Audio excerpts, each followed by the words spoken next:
రమగారు నమస్తే జయ. రమగారు పతివ్రతల కథలు చాలా ఉన్నాయి మనకి. మనం కూడా కొన్ని డిస్కస్ చేసాము. చాలా రోజులు అయినట్లు అనిపిస్తోంది నాకు. మరి అలాంటిది ఏదైనా ఒకటి చెప్పుకుందామా? ఇప్పుడు మనం పతివ్రత కథలు చెప్పంగానే అమ్మాయిలందరూ మామూలుగానే మీరన్నీ మాంసకే చెప్తారు, అమ్మాయిలే బుద్ధిగా ఉండాలంటారని నా మీద ధ్వజం ఎత్తి పోట్లాడుతున్నారు. మన ఛానల్ ఏది కదండి, మన ఛానల్ అది. నేను ఇంతసేపు అలాగే అంటే మగపిల్లల్ని సపోర్ట్ చేస్తున్నట్టు ఆడపిల్లలకి అన్ని చెప్తున్నట్టు అబ్బో చాలా మంది అడుగుతుంటారు. ఇప్పుడు చెప్పబోయే మీరు అబ్బాయిల పేర్లు చెప్తారు కదా, అబ్బాయి అబ్బాయి అని. రమగారికి అబ్బాయి ఉన్నారు కాబట్టి అబ్బాయినే మెన్షన్ చేస్తారు. ఇది కూడా అంటారు. అంటే అది అలవాటు అయిపోయింది కదా. మామ్స్ మీరు ఎవరు కంగారు పడద్దండి, నాకు కూతురు ఉంది. సో నేను డెఫినెట్ గా అమ్మాయి మాట్లాడిస్తారు అమ్మగారిని. అదే ఇప్పుడు ఎలా అంటే మేము చాలా మంది సిస్టర్స్ కదా జయ. చివరి 4 లో మా నలుగురిలో ఒక్కక్కకి అమ్మాయి ఉంది, మిగిలిన ముగ్గురికి తలా ఒక 2 అబ్బాయిలే. ఈ బాయ్స్ ఎక్కువగా ఉంటాం. మా ఇంట్లో కూడా అంటే మా వారి వైపు కూడా అందరు మగపిల్లలే. చాలా లేట్ గా ఒక చిట్టి పాప అయ్యి మాకు. ఆడపిల్లల పేర్లు చెప్పడానికి కానీ ఆడపిల్లల బట్టలు కొనడానికి కానీ అవకాశం భగవంతుడు బాగా ఇవ్వాల. నాకు కొంచెం తక్కువ ఇచ్చాడు అన్నమాట. నాకు చాలా అమ్మాయిలు ఇష్టం కానీ అలా ఇవ్వలేదు. మరి ఏం చేస్తాం, అందుకని ఇది అలవాటైపోయి వాడు అంటుంటాను నేను. ఎంతసేపు వాడని ఎందుకంటారు? ఒకవేళ అమ్మాయిని చూడండి, ఇంకోటి ఉంది. ఇప్పుడు వాడు మగవాడు అలా అనేస్తే బాగానే ఉంటుంది. అమ్మాయిని అది ఇది అంటే అమ్మాయిని అది ఇది అంటున్నారని ఏకవచన ప్రయోగం చేస్తున్నందుకు కూడా కష్టం వస్తూ ఉంటుంది. అంటే మనకి వినటానికి కూడా అంత అనిపించదు. డైరెక్ట్ గా పిలవటానికి అది ఇదని ముద్దుగా చెప్పుకుంటాం కానీ ఇట్లా మనం మాట్లాడేటప్పుడు అది ఇదనే ఆ వర్డింగ్ అంత అనిపించదు రమ్మగారు. అవును, అంటే మీకు అలవాటు కాబట్టి అది ఇదని మాట్లాడగలుగుతాం. తెలియని పర్సన్ గురించి మనం మాట్లాడలేకపోతాం. అయితే ఇప్పుడు చెప్పే కదా, ఇప్పుడు మామూలుగా పతివ్రతల కథలు అంటే మనకి సీత, అనసూయ, సావిత్రి, అరుంధతి వీళ్ళందరినీ పతివ్రతల కథలు చెప్పుకోవాలి. మనం సుకన్య గురించి చెప్పాము, అదొక బెస్ట్ పతివ్రత కథగా నేను భావిస్తాను. చాలా మంచి కథ. ఇప్పుడు భర్తని వెనకాల వాడు ఎలా ఉన్నా మొగుడుతోటే ఉండాలి అనే భావన ఈ రోజుకి కుదరదు, ఈ రోజుల్లో కుదరదు. అయితే మనకి ఇంట్రెస్టింగ్ పతివ్రతల కథ ఒకటి చెప్తాను నేను. ఇది చాలా పాత కథ, చందమామ కథ యాక్చువల్ గా. ఈ మధ్య ఒక ఫ్రెండ్, సీతగారండి నా ఫ్రెండ్, వాళ్ళ అత్తగారు ఏం పతివ్రతలమ్మా మీకు తెలుసా, భూలోకంలోనే పతివ్రతలు ఎక్కువ దేవుళ్ళ కంటేనండి ఒక కథ ఇప్పుడో చెప్పారు. ఓ 2-3 రోజుల క్రితం గుర్తొచ్చారు సీతగారు, అత్తగారు ఎందుకో గుర్తొచ్చి ఆవిడ చెప్పింది ఈ కథ నాకు గుర్తొచ్చింది అనమాట. బాగుంటుంది, ఇంట్రెస్టింగ్ గా. మీరు పిల్లలకి చెప్తారో మీలో మీరే చెప్పుకుని నవ్వుకుంటారో మీ ఇష్టం. అయితే ఒకసారి ఒక పతివ్రతల సభ జరిగింది ఒకసారి స్వర్గంలో, దేవలోకంలో అన్నమాట. మన లక్ష్మీదేవి, పార్వతీదేవి, సరస్వతీదేవి, మన ముగ్గురు. అక్కడి నుంచి శచీదేవి ఇంద్రుడి భార్య, అష్టదిక్పాలకుల భార్యలు అంతాను. అక్కడి నుంచి మన భూలోక పతివ్రతలుగా మనం భావించే సావిత్రి, తర్వాత ఏమో మన అనసూయ, అరుంధతి, ఇంకొక ఆవిడ ఎవరో ఉంది, అనసూయ, అరుంధతి, సావిత్రి కాకుండా భర్తను సతీ, సుమతి. ఇలా మొత్తం మనం చెప్పుకునే నానా రకాల అత్యద్భుతమైన పతివ్రత కథల్లో ఉన్న పతివ్రతామతలంతా చేరారు. నేను గ్రేట్ అంటే నేను గ్రేట్ అని ఒక లేడీస్ మీటింగ్ పెట్టుకుంది. మామూలుగా మనం లేడీస్ మీటింగ్ అంటే జనరల్ కిటీ పార్టీస్ లో కూడా ఏం చేస్తాం, మా ఇంట్లో మేము ఆ వంట చేస్తాం, ఈ వంట చాలా బాగా కుదిరింది, మా వాళ్ళంతా మెచ్చుకున్నారు ఒకటి. లేదా సీతగారు ఎవరో మా సీతగారు ఎంత బాగా చేశారో కూర, సీతగారు చేసిన పచ్చళ్ళు అదిరిపోతాయని ఒకళ్ళకి పట్టం కడతాం. మిగిలిన వాళ్ళంతా సీతగారు పడబో వాళ్ళ అత్తగారు వచ్చినప్పుడు భలే బాగా చేశారండి, సీతగారు పట్టు చీర కట్టుకున్నారు ఎంత బాగుందో అని మనం అంతా కలిసి ఒక ఆవిడకి పట్టం కడతాం. లేకపోతే ఎవరికి వాళ్ళం పట్టం కట్టుకుని మాట్లాడుకుంటాం. జనరల్ గా లేడీస్ మీటింగ్స్ లో జరిగేది ఇదే. మీరు ధ్వజం ఎత్తకండమ్మా నా మీద, సహజంగా జరిగేదే చెప్తున్నాను. ఎంత మిడిల్ క్లాస్ మొరాలిటీస్ లో ఉండే భాగాలు అనమాట ఇవన్నీ. మన గురించి మనం చెప్పుకుంటాం కదా. ఇవాళ టీవీలో చూసి ఒక పచ్చడి చేశాను, చాలా బాగా వచ్చింది. నువ్వు చెప్పిన పచ్చడి చేశాను, బాగా కుదిరిందని సాధారణంగా చెప్పాం. టీవీలో చూశాను, యూట్యూబ్ లో చూశాను, అలాంటివి చెప్తాం. పుస్తకాల్లో మా చిన్నప్పుడు పుస్తకంలో ఉండేది. నేనైనా అంతే. మన ముందున్న మనిషిని మనం పొగడలేమండి. మన వెనక మనకి కనిపించని, మనకి దూరంగా ఉన్న వాళ్ళని సహజంగా వాళ్ళలో మనకి నచ్చినా నచ్చకపోయినా వాళ్ళ పేరు జయ ఒప్పుకుంటుంది కాబట్టి అందరూ ఒప్పుకోవాల్సింది. సో ఇప్పుడు వీళ్ళంతా ఇలా డిస్కషన్ పెట్టుకున్నారు. కొంతమంది ఏమో పార్వతీదేవి గొప్ప అన్నారు, కొంతమంది శచీదేవి గొప్ప అన్నారు, కొంతమంది సతీ, సుమతి గొప్ప అన్నారు. వాదించుకున్నారు, ఏమి అవల, ఎవరిళ్ళకి వాళ్ళు వెళ్ళిపోయారు. మళ్ళీ ఇంకోసారి మీటింగ్ పెట్టుకుని దీన్ని సాధించాలనుకున్నారు. Very good. ఈ ఇళ్ళకి వెళ్ళిపోగానే సరస్వతీదేవి ఏమిటండి వీళ్ళు ఎవరు నన్ను గుర్తించరు, నేను ఎంత పతివ్రతను కాకపోతే మీ నాలుక మీద నన్ను పెట్టుకున్నారు అని సరస్వతీదేవి ఇంటికి వెళ్ళి భర్తకు చెప్పింది. లక్ష్మీదేవి ఏం చేసింది, ఆవిడ వెళ్ళి ఇంటికి వెళ్ళింది కదా ఆవిడ కూడా, వీళ్ళంతా పతివ్రతలా వాళ్ళ మొహమాండి నన్ను కాబట్టి మీరు చెస్ట్ లో హృదయంలో పెట్టుకున్నారు, ఎప్పుడు నిత్యం నేను మీతోటే ఉంటా, నిత్యానపాయం నేను, నాకంటే పతివ్రత ఎవరుంటారు, వాళ్ళ పేర్లు వీళ్ళ పేర్లు చెప్తున్నారు అందరూ నామినేషన్లకి, నాకేమీ నచ్చలేదండి వీళ్ళందరూ ఏమిటి ఇలా ఉన్నారని లక్ష్మీదేవి. పార్వతీదేవి ఇంటికి వెళ్ళింది. ఆవిడ అంటుంది, నేను సగభాగాన్ని మీలో, శివుడు లేందే అసలు శివాగ్ని లేందే చీమైనా పుట్టదు, అలాంటి సాక్షాత్ పరమశివుడిలో సగభాగాన్ని అయిన నేనుండగా మిగిలిన వాళ్ళంతా వాళ్ళ పేర్లు వీళ్ళ పేర్లు సజెస్ట్ చేస్తున్నారు, ఏమీ నచ్చలేదు నాకు, ఏమిటో వీళ్ళ ధోరణి, ఆడాళ్ళు ఇలాగే ఉంటారని ఆడవాళ్ళ మీద తన ఉద్దేశాన్ని వెలిబుచ్చింది. ఇలా మాట్లాడుకున్నారు. అయితే నారదుడు త్రిలోక సంచారి కదా, ఆయన ఈ 3 ఇళ్లలోనూ విని ఇంకా ఇంద్రుడి ఇంటికి వెళ్ళి అక్కడికి వెళ్ళి ఇక్కడికి వెళ్ళి అందరిళ్ళకి వెళ్ళి చూశాడు. సతీ సుమతంది మా ఆయనకి కుష్ఠరోగం వచ్చినా కూడా ఆయనకి ఎక్కడ వేసి దగ్గరికి తీసుకెళ్ళమంటే అక్కడికి బొట్లో కూర్చోబెట్టి తీసుకెళ్లాను. ఆయన అన్నం తింటుంటే ఆయన వేలు ఊడి కంచంలో పడిపోతే ఆ అన్నాన్ని అసహించుకోకుండా తిన్నాను, నాకంటే పతివ్రత ఎవరుంటుంది అంటుంది సుమతి. సావిత్రి అంటుంది, నేనేమో యమధర్మరాజు వెనకాల పడి ఆయన ఇంటి దాకా వెళ్ళి నా మొగుడు నేను లాక్కొచ్చుకున్నాను, నాకంటే పతివ్రతలు ఎవరండి అని సావిత్రి అంటుంది. అనసూయమ్మ గారు ఇంకోటి అంటుంది, త్రిమూర్తులు మా ఇంటికి వస్తే నా మానం పోకుండా నేను వాళ్ళని పసిపిల్లలను చేసి నగ్నంగా వడ్డించాను, నేను నాకంటే పతివ్రతలు ఎవరైనా ఉంటారా అని ఆవిడంటుంది. సరే వీళ్ళందరి దగ్గర విని ఆయన ఏం చెప్పాడంటే నెక్స్ట్ మీటింగ్ ఒపీనియన్ తీసుకుని నెక్స్ట్ మీటింగ్ లో వీళ్ళంతా కూడంగానే ఏం చెప్పాడంటే, మీరెవ్వరూ కాదమ్మా, మీకంటే అత్యద్భుతమైన పతివ్రత భూలోకంలో ఉంది, భూలోకంలో ఉన్నారు పతివ్రతలు అంటే వాళ్ళు అన్నాడు. అనేసరికి అందరికీ ఆశ్చర్యం, ఏమిటి ఏం భూలోకం, చచ్చిపోతారు వాళ్ళు, 100 ఏళ్ళు అయ్యేసరికి చచ్చిపోతారు, 100 కాకుండా కూడా పోతారు, కొంతమంది పురుట్లో పోతారు, కొంతమంది మధ్యలో పోతారు, హార్ట్ అటాక్లు బ్రెయిన్ అటాక్లు ఎన్ని అటాక్లు ఉన్నాయి, ఎక్కడో చోట పోతారు, వాళ్ళకి అంటే మోర్టాలిటీ ఉంది, అంటే మృత్యు ఉంది వాళ్ళకి, ఇమ్మోర్టల్స్ కాదు వాళ్ళు, అంటే శాశ్వతత్వం లేదు. వాళ్ళ ప్రత్యేకత ఏమిటంటే మీకు తెలీదు, భూలోకంలో బ్రహ్మాండమైన పతివ్రతలు ఉన్నారు, నాకు తెలిసిన ఒక ఆవిడ పేరు చెప్తాను కావాలంటే కనుక్కోండి అన్నాడు. కనుక్కోమని ఫ్రమ్ అడ్రస్ చెప్పాడు, ఫలానా అడ్రస్ లో ఒక ఆవిడ ఉంటుంది, ఆవిడ బ్రహ్మాండమైన పతివ్రత అని. వీళ్ళంతా ఆశ్చర్యపోయారు, ఇదేమిటి ఇన్నేసి చేసాము, ఇవన్నీ పోయినాయా, భూలోకంలో ఉన్న అదేవతో చిన్న పిల్ల ఉంటుంది, అదే అసలు దానికి ఏమొచ్చు, దానికి ఏం తెలుసు పతివ్రత్యం గురించి, కనుక్కోవాల్సిందే అనుకున్నారు. ఈ గుంపంతా పడి వెళ్తే ఆవిడ బెదిరిపోతుందేమో, అందుకని ఏమనుకున్నారు, అందరూ కలిసి ఒక రిప్రజెంటేటివ్ని పంపించాలనుకున్నారు. వీళ్ళందరిలోకి పెద్ద ముత్తైదువు, ముగ్గురమ్మలకి మూలపుటమైన పార్వతీదేవిని పట్టుకున్నారమ్మా, తమరెళ్ళి కనుక్కురండి ఏమిటి ఆవిడకున్న ప్రత్యేకత. నారదుడు నారదుడే చెప్పాడంటే ఏదో ఉందన్నమాట. సరే ఆవిడ సరే కనుక్కుంటాను, మీరందరూ స్థిమితంగా ఉండండి అని చెప్పింది. మర్నాడు వీడు చక్కగా ప్రాతకాల వ్యవహారాలన్నీ చూసుకుని ఆవిడ పెట్టాల్సిన భోజనాలు అవి ఉంటాయి, అన్నపూర్ణాదేవి కదా, పెట్టేసి వెళ్ళింది. వెళ్ళేసరికల్లా కొద్దిగా ఆవిడ వెళ్ళేసరికి చీకటి పడిపోయింది. వ్యవహారాలన్నీ తెముల్చుకుని వెళ్ళేసరికి తలుపు కొట్టింది. అదొక పూరి గుడిసె, చిన్న ఇల్లు, పూరుని మరీ బుజ్జిది కాదు, మామూలు తాటాకులు ఇల్లు. తలుపు కొట్టేసరికి ఎవరో అమ్మాయి లోపల నుంచి పలికింది. ఎవరమ్మా, ఎవరండి అంది. నేనమ్మా పార్వతీదేవిని తలుపు తీయమంది. అనేసరికల్లా ఏమండి, అయ్యో మా ఆయన ఇంట్లో లేడండి, ఎవరైనా వస్తే తలుపు తీయొద్దన్నాడు, పార్వతమ్మే వచ్చిందని అడిగి తలుపు తీయనా అని అడగడానికి అనుజ్ఞ తీసుకోవడానికి ఏమో మా ఆయన ఇంట్లో లేడు, అమ్మ మీరు రేపు పని చేస్తారా, రేపు పొద్దున్నే రండి, ఈ రాత్రికి మా ఆయన ఇంటికి వచ్చాక పార్వతీదేవి వచ్చింది తలుపు తీయమంటావా అని అడుగుతాను, ఆయన తీయమంటే రేపు పొద్దున్న తీస్తానమ్మా, ఏమి అనుకోకుండా ఇంటికి వెళ్ళిపోవా నువ్వు అంది.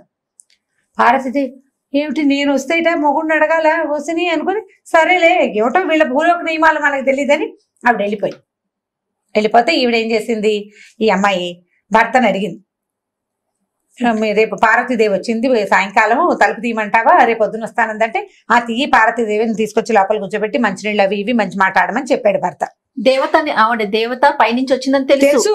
పార్వతీదేవి భర్త తలుపు తీయద్దన్నాడు, ఎవరైనా వస్తే తలుపు తీయద్దన్నాడు, అందుకని తీయలేదు. మర్నాడు పొద్దున పార్వతీదేవి బయలుదేరేసరికి ముందు ఈ కాలంలో వీళ్ళంతా మాట్లాడుకోవడం విన్నాడు కదా వినాయకుడు. విని ఆయన ఏమన్నాడు అంటే, అమ్మ నేను వస్తానే, ఆవిడెవరో చూస్తానన్నాడు. సరే ఈవిడేం చేసింది, పిల్లాడే కదా అని చెప్పి వినాయకుడిని వెంబడి పెట్టుకొచ్చి బయట నుంచి తలుపు కొట్టింది. తలుపు కొడితే ఈ ఆవిడ తలుపు దగ్గరకు వచ్చి, అమ్మ ఎవరమ్మా అంటే, నేనమ్మా పార్వతీదేవిని, నేను మా అబ్బాయి వచ్చామనగా, మీ అబ్బాయి వచ్చాడా, అయ్యో మీరు ఒకరే వస్తారనుకుని మా ఆయన్ని అడిగానమ్మా, ఇప్పుడు మీ అబ్బాయి కూడా వస్తే తలుపు తీయమంటాడో తీయద్దంటాడో తెలియదమ్మా, మీరేమనుకోకండి, రేపు మళ్ళీ రండి, మా ఆయన అడగకుండా తలుపు తీయలేనమ్మా అనేసరికి ఏం చెయ్యాలో తెలియదు. నేను భారతీదేవిని, నేను వినాయకుడు తెచ్చానన్నా తలుపు తీయటలేదు, దీని పాతివ్రత్యం మండిపోను అనుకుని ఆవిడేం చేసింది, వీళ్ళని తీసుకుని వెళ్ళిపోయింది వెనక్కి. మూడో రోజు పొద్దున మళ్ళీ బయలుదేరేసరికి ఇప్పుడు ఆవిడ రిప్రజెంటేటివ్, అంటే మన దేవతలందరి దగ్గర నుంచి వస్తోంది, కనుక్కోవాలి విషయం, కనుక్కుని చెప్పకపోతే వాళ్ళు ఒప్పుకోరు, మరి మిగిలిన వాళ్ళంతా అడుగుతారు కదా. అది కూడా రాదా నీకు అనరు? అంతేగా. సరే కుమారస్వామి వస్తానని సరదా పడ్డాడు కానీ బాబు నిన్న వాడిని తీసుకెళ్ళినందుకే పోయిందిరా ప్రోగ్రాము, నువ్వు రాబోక నాయన నువ్వు ఇక్కడే ఉండు, నేను వెళ్ళొస్తాను అని ఈవిడ బయలుదేరి వెళ్ళింది. ఒక్కతే వెళ్ళి మరి ఏం చేస్తుంది, ఆవిడ ఒప్పుకోలేదు కదా. 3వ రోజు వెళ్ళంగానే ఈ అమ్మాయి తలుపు తీసింది. ఆవిడ అమ్మాయి ఏం కాదు, ఒక 30-32 ఏళ్లది స్త్రీ, ప్రౌఢ. అక్కడి నుంచి అమ్మ నీ పేరు ఏమిటంటే, నా పేరు గౌరమ్మ. గౌరమ్మ మామూలుగా ఊళ్ళల్లో గౌరి పేరుని గవిరి, గైరమ్మ అలా పిలుస్తారు. గౌరమ్మ, గౌరయ్య పేర్లు కూడా ఉంటాయి. నా ఫేవరెట్ పేరు గౌరి. నాకు అమ్మాయి పుడితే నేను ఆ పేరు పెట్టుకునేది, నాకు ఎంతో ఇష్టం. అయితే ఈ గౌరమ్మ నీ పేరు. ఏం చేస్తావమ్మా నువ్వు? ఏం చేస్తావు? నేనేం చేయనండి, మా ఆయనకి మాకు బరువులు ఎత్తే కూలివాడు, కూలి పని చేస్తాడు మా ఆయన. మాకు చిన్న చెలక ఉందంటే చిన్న పొలం ఉంది, పొలం పని అది చేసుకుంటాము అంది. ఇల్లు చూస్తే ఇల్లు చక్కగా శుభ్రంగా ఉంది, చిన్న పాక చాలా శుభ్రంగా ఉంది. భారతీదేవి 4 పక్కలా చూసింది. ఇల్లు చక్కగా ఉంది, శుభ్రంగా ఉంది, ఉన్నంతలో కుదురుగా మట్టసంగా ఉంది, ఇల్లు బాగుంది. సరే బుద్ధిమంతురాల్లాగా కనపడుతుంది అమ్మాయి. భర్త మాట బాగా వింటుంది. చూస్తుంటే 4-5 ఏర్పాట్లు కనపడ్డాయి. ఏమిటి? ఓ చోట చిన్న మంచం వేసి చక్కగా దాని మీద మెత్తటి బొంత ఒకటి పరిచింది. ఒకటి అక్కడి నుంచి లోపలికి రాగానే ఒక ముక్కాలు పీట ఒకటి ఉంది, ఓ పీట వేసింది. ఓ పీట, ఓ మంచం. అక్కడి నుంచి రెండో పక్కన పెనమేమో పొయ్యి మీద పొయ్యి వెలిగించి దాని మీద పెనము, పక్కన అట్ల పిండి గిన్నె కనపడ్డాయి. పక్కన ఇంకో కుండ, అక్కడి నుంచి పళ్ళెము సామాన్లు కనపడ్డాయి. ఇంకా ఒక మూలకి చిలక్కొయ్యి ఉంది. చిలక్కొయ్యికి ఒక తాడు వేలాడుతుంది అనమాట. ఒక చిన్న చెర్నాకోల్ లాంటి సాధనము ఉన్నాయి. ఈ సామాన్లన్నీ చూసి అమ్మ ఇవేంటి ఇవన్నీ ఉన్నాయి మీ ఇంట్లో అని అడిగింది. అడిగితే మా ఆయన చాలా పనిచేసి వస్తాడు కదండి అమ్మగారు, ఆయన పనిచేసి వచ్చాక అలసిపోయి వచ్చి కూర్చుంటానంటాడో పడుకుంటానంటాడో. కూర్చుంటే కూర్చోడానికి ముక్కాలు పెట్టేసి ఉంచుతానండి. ఒకవేళ పడుకుంటానన్నాడు అనుకోండి, బొంతేసి పక్క రెడీగా ఉంటే పడుకుంటాడు కదా రాగానే. కాస్త బాగుంది. మరి కుండ ఉంది, ఇప్పుడు కుండ అంటే అది అన్నపు కుండ అని తెలుస్తుంది. మళ్ళీ అట్లపైన ఎందుకు పెట్టేవని. కాదమ్మా, ఒకవేళ అన్నం తింటాను అన్నాడు అనుకోండి, సాయంకాలం అయిపోతుంది కదా, అన్నం తింటానంటే తర్వాణి కుండలో అన్నం ఉంది, అన్నం పెడతా. ఒకవేళ కాదు వేడివేడిగా అట్లు పోసుకుని తిందాం అన్నాడు అనుకోండి, అప్పటికప్పుడు పప్పు రుబ్బితే అప్పటికప్పుడు పొయ్యి వెలిగిస్తానంటే ఆలస్యం అయిపోదు, మా ఆయన కోపం రాదు. అందుకని మా ఆయన వచ్చే టైంకి పెనం వెలిగించి రెడీగా పెట్టుకుంటానండి. బాగానే ఉంది. అంటే పడుకోవడానికి కూర్చోడానికి సాధనాలు ఉన్నాయి, తిండికి 2-3 సాధనాలు పెట్టింది. చిన్న ఇల్లు, వాళ్ళ ఇంట్లో ఏముంటాయి. మరి ఇదేమిటమ్మా, ఇక్కడ తాడు, ఇక్కడ చెర్నాకోల ఉన్నాయి, వీటితో ఏం చేస్తారంటే, అదేనండి మా ఆయనకి అప్పుడప్పుడు కోపం వస్తుంది, అప్పుడు ఆయనకి నన్ను కట్టేసి కొట్టడం అలవాటు. నువ్వు సరిగ్గానే విన్నావు, కట్టేసి కొట్టడం అలవాటు. అప్పుడు ఆయన కోపం వచ్చాక ఆయన తాడు కోసం వాటి కోసం ఎక్కడ వెతుక్కుంటాడు. అందుకని ఏం చేస్తాను, ఈ తాడు రెడీగా పెడతాను, తాడేసి నన్ను ఈ గుంజ కట్టేస్తాడు. ఆ చెర్నాకోలు తీసి 2 దెబ్బలు కొడతాడండి. ఆయన కోపం తీరాక ఆయన పడుకుంటాడు. మెల్లిగా ఎప్పుడో ఆయన కోపం తీరలేచాక కట్లిపితే అప్పుడు అన్నం పెడతానండి. ఇలాగ అలవాటండి అని. పార్వతీదేవి నిర్కాంతిపోయింది. ఇది పాతివ్రత్యం. మనము మిగిలినవన్నీ చూస్తున్నాం, అంతేగాని భర్తకి కోపం వస్తే నన్ను కొట్టడానికి ఏర్పాట్లు కూడా మనం ఎవరం చేయటం లేదు. ఇది నిజంగా మహాపతివ్రతే అనుకుని, అమ్మాయి చాలా సంతోషం అమ్మా, నీలాంటి బుద్ధిమంతురాల్ని కలిసినందుకు నాకు చాలా సంతోషంగా ఉంది, ఎంతో బాగుంది, చాలా బాగుందమ్మా, నేను వెళ్ళొస్తానని ఆవిడ అమ్మాయి బొట్టు పెడితే చక్కగా బొట్టు పెట్టించుకుని 2 అక్షంతలు వేసి ఆశీర్వదించి చల్లగా వర్ధిల్లు కలకాలం అని చెప్పి పార్వతీదేవి ఇంటికి వచ్చేసింది. ఇంటికి వచ్చాక అందరినీ పిలిచి చెప్పింది అనమాట. పాతివ్రత్యం అంటుంటే మనం అనుకునేదే పాతివ్రత్యం కాదు, పాతివ్రత్యంలో లెవెల్స్ ఉన్నాయి. ఎవరి పాతివ్రత్యం వాళ్ళది. నాదొకటి, నీది ఇంకోటి. నేను ఇలా ఉన్నాను కాబట్టి ఇదే గ్రేట్ అని మనం అనుకోవడానికి వీల్లేదు. ఎవరి లెవెల్ ఆఫ్ పాతివ్రత్యాలు వాళ్ళకు ఉంటాయి. ఒకళ్ళు భర్తలకు ఇష్టమైన ఆహారం ఉండేవాళ్ళు, వాళ్ళ పాతివ్రత్యం అది. భర్తకి నచ్చినట్టుగా తయారయ్యే వాళ్ళు ఒక రకం. ఓకే, ఆయనకి ఏది ఇష్టమో అదే చేయాలనుకునే వాళ్ళు కొంతమంది. ఇంకొంతమంది ఉంటారు ఆయన చెప్పిన దానికి వ్యతిరేకంగా చేస్తూ ఆయన వెనకాలే ఉండేవాళ్ళు ఇంకొంతమంది, ఆదర్శపత్రులు. కాబట్టి పాతివ్రత్యానికి లెవెల్స్ తేడాయే గాని ఎవలాగైనా ఉండొచ్చు.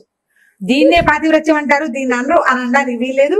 కాబట్టి భూలోక పాతివ్రత్యం మహాద్భుతమైన పాతివ్రత్యం అని అందరికీ చెప్పిందట.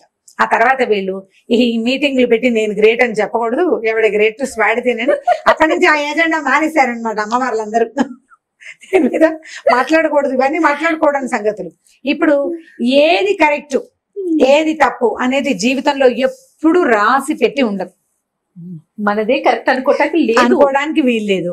మనతో ఉన్న వాళ్ళకి ఏం కావాలో అది మనం చేయగలుగుతామా లేదా అనేదే టాస్క్, టఫ్, అంతే. పాతివ్రత్యం నేను అనుకునేది కాదు, అవతల వాడు అనుకునేది. అది ఎప్పటికీ మీట్ అవ్వలేం మనం. కన్క్లూజన్ సరిగ్గా అర్థం చేసుకోండి. ఎప్పటికీ అవతల వాళ్ళకి కావలసినట్టుగా చేయడం ఎవ్వరి వల్ల కాదు. ఆడవాళ్ళని భర్తలు సాటిస్ఫై చేయలేరు అన్ని విషయాల్లో. కొన్ని చేస్తే కొన్ని చేయలేకపోతారు. అలాగే మగవాళ్ళని భర్తల్ని కూడా వాళ్ళకి బాగా నచ్చేలాగా ఉండటం మన వల్ల కాదు. కొన్ని చేయగలుగుతాం. కాబట్టి మనకి ఏది దొరికిందో దాని మీద సంతోషించాలి. చిన్న పిట్టకథ దీంతో పాటు చెప్తాను, మీకు ఇంట్రెస్టింగ్ గా ఉంటుంది. ఉద్దాలకుడు అని ఒక శిష్యుడు ఒక మహాగురువు గారికి. అయితే ఈ ఉద్దాలకుడు ఏంటంటే భార్య అసలు మాట వినేది కాదు. వీడి అదృష్టం అంటే ఏంటంటే వీడి గురువు గారి భార్య కూడా అసలు మాట వినేది కాదు. ఆయన ఎప్పటికప్పుడు ఆ భార్యతో పడలేక ఒరే పెళ్లిళ్ళు చేసుకోకుండా అని చెప్పేవాడు వాళ్ళ గురువు గారు. చెప్పేవాడు కానీ ఆయన పెళ్లి చేసుకున్నాడు, ఏదో సంసారం నడుస్తూ ఉండేది.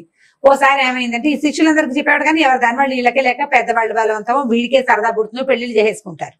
ఈయన ఏం చేశాడంటే పెళ్ళంతో విసిపోయి గురుగారు దేశ సంచారానికి వెళ్ళాడు.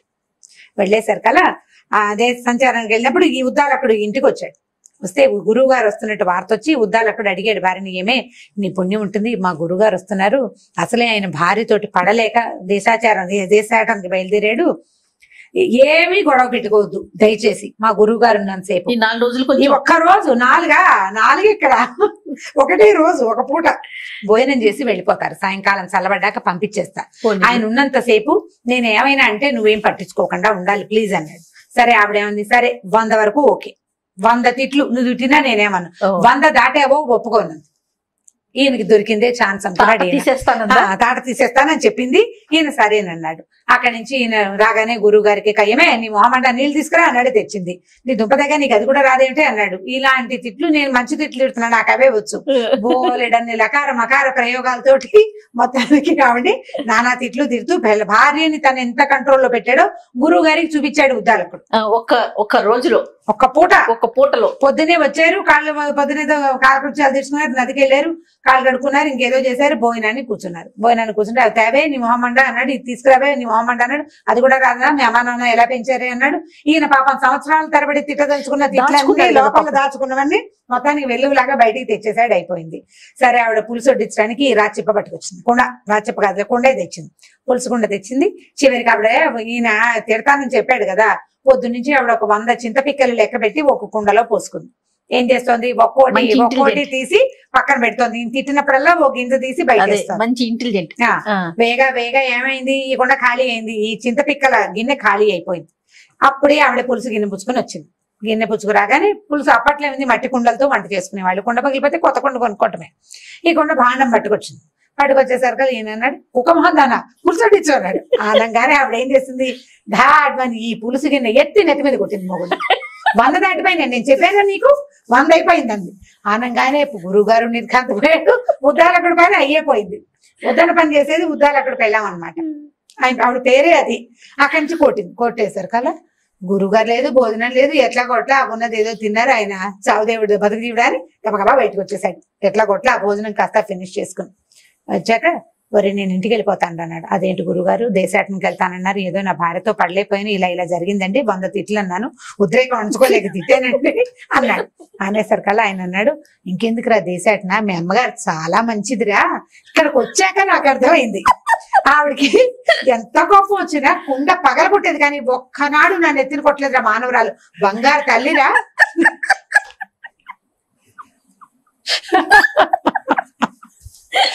ఎంత మంచిది గురువమ్మ గారు, చాలా మంచిది.